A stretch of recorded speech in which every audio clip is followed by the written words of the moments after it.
I'm Abby Hermosillo. And I'm Cameron LaPlante. And we're here with the BBN Weekly News. This week, we'll hear from Zach on how dangerous underage drinking is, Kayla with an exciting story on the musical, and Sage will give us this weekend's weather as well as an awesome sports story about cross country. Let's go to Zach now to learn more about the dangers of underage drinking and how that can affect high schoolers. Underage drinking can be a major problem for teens and it can cause a lot of issues for your health. I spoke to Officer Bailey about underage drinking. I think that sometimes teenagers don't understand the consequences of what underage drinking can entail, and the dangers of it, I guess. With all the dangers of underage drinking, one stands out: drinking and driving. State statutes, we have some things like minor in possession, minor in consumption, things like that. And then society, it just makes our roadways not safe. You can kill people, you can kill yourself. There's just a lot of risk to drinking and driving. It's no worse than distracted driving, being on your phone and never paying attention. I mean, a drunk driver is the same, almost more dangerous. Although not all teens drink, standing by while others do can be just as deadly.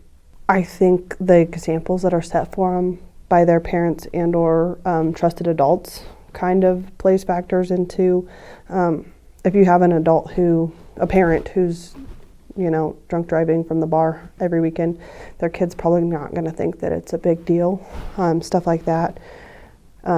If people tell them that it's not a big deal, that might play a factor in it. A lot of it would be not providing alcohol to your minor child as well. I'm sure there's parents out there that do that.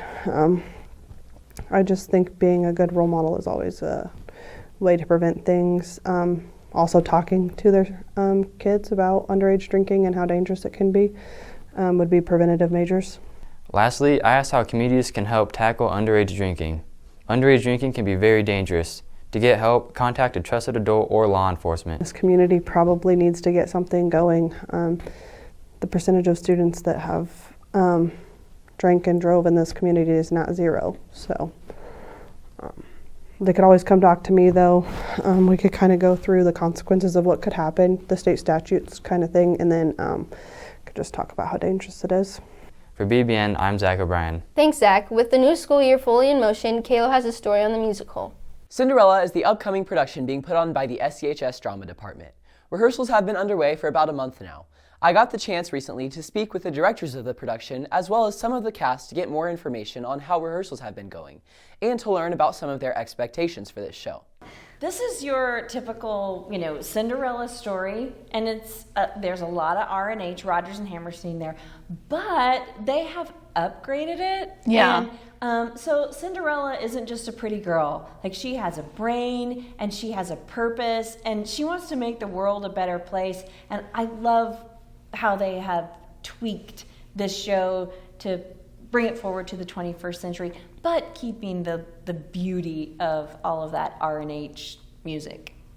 Given this is my first year, I'm just kind of enjoying just everything about it. It's a lot of fun, and I'm mostly excited about just getting to spend time with people I usually don't get to spend time with.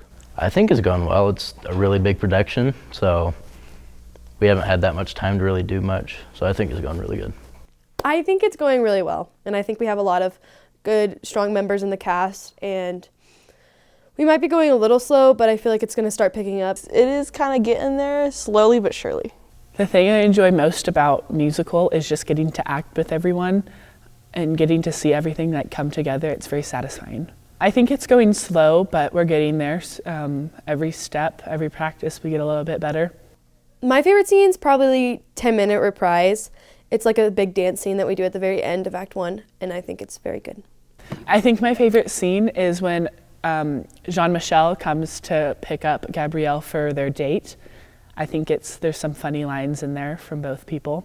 I'd say the wedding scene is my favorite. It'd have to be the lovely night scene. It's just really fun to do, especially the song. It's really funny. Probably whenever Jean-Michel and Gabrielle are sharing a moment together about stirring and ladling. Last year's production of Honk the Musical was a lighthearted show that told the tale of the ugly duckling. Compared to last year, this musical will be much larger scale, with bigger sets and more spectacle than before. This is a way bigger production, so there's a lot more that goes into it. So there's a lot more costuming, and the set is bigger, and the set changes, and there are multiple people playing different things, and it's just a lot more demanding from both the crew and the actors. It's a more demanding show, I would say. There's a lot more spectacle in this show, where I would say Honk is just a simpler production. Not that there's anything simple about a musical, but there's a lot of spectacle in this production. As production dates get closer, the cast, directors, and tech crew are preparing for the next steps in getting Cinderella on the stage. I'm really comfortable with where we're at right now. I think we're in a really good place. I think what's next for us is we start putting in tech stuff. We get off book, and then we are putting in costumes and lighting, and we get the pit with us, and it's all the pieces have to fall together. I gave the directors and the cast a chance to say why they think community members and SCHS students should attend the musical. We all go to football games and basketball games and the various activities around school, and so it's the same as anything of just supporting your friends. But also, it's going to be a really great show. It's a lot of fun. The music is fantastic, and the actors have just worked so spectacularly hard and really committed to the production. They should come watch because their peers are in it. We work hard to get this produced and out, and there's no reason not to. I mean, it's a fun show, and they'll know the story as they go along. Seeing students, like your friends, classmates, in here supporting you, clapping, laughing, and just enjoying the scenes is something that really motivating. I just think it's a really good opportunity. Plus, it's free.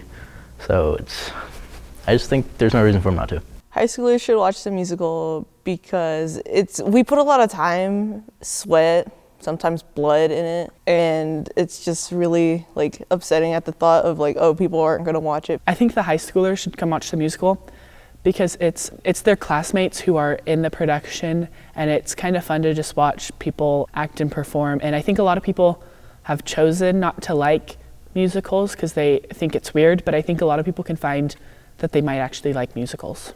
Well, how often do Western Kansas communities get to see live theater? And so here's your opportunity. If you've never been to a live performance before, you need to go see a live performance and realize that, there's no redos on stage. And so the show goes on, and you just keep going on and doing it. And I love the beauty of that. There's nothing like being a part of live theater. And when you come and you're in the audience, you are a part of that production, because that production will not ever happen again. High schoolers won't have the chance to watch the musical during school hours this year, but tickets for the evening performances are free for SCHS students. They will be available in the office 2 weeks prior to production, so make sure to go get your ticket, because seating is not general admission. The directors and the cast hope to see you there. For BBN, I'm Kalo Heineman. Thanks, Kalo. This year's cross-country team has been on a roll, and Sage has a story with everything you need to know.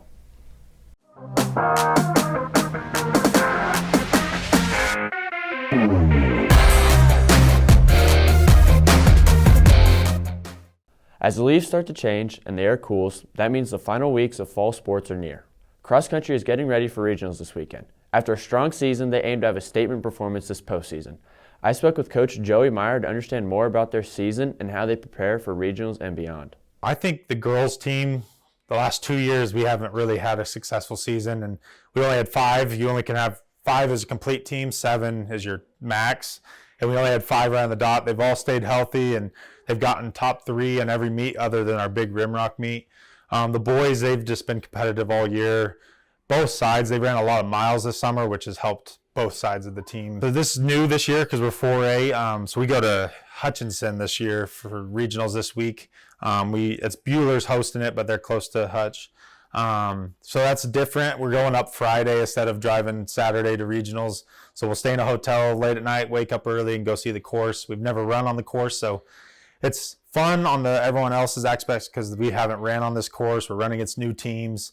And we feel like underdogs going in because we're little 3A coming up to 4A. We're half the size of McPherson where we're running against. So it's a little added incentives for them to show that we are just as good as 4A schools. This year, our seniors were really good leaders, so I could push them pretty hard at practice.